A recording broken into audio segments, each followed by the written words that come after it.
আসসালামু আলাইকুম রহমতুল্লাহ। Short video. আমরা প্রথম এই 3 লাইন পড়ব, আমার সাথে পড়বেন সবাই ইনশাআল্লাহ।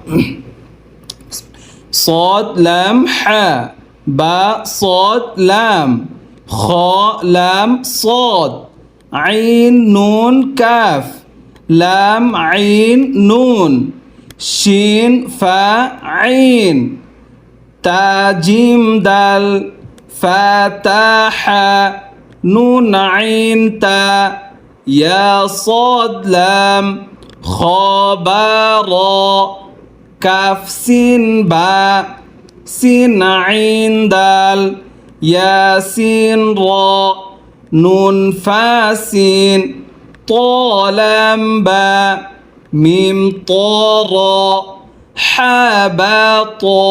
এই পর্যন্ত ঠিক আছে। তাহলে ভিডিওটা সবাই শেয়ার করে দিবেন, নতুন চ্যানেল সাবস্ক্রাইব করে পাশে থাকবেন ইনশাআল্লাহ।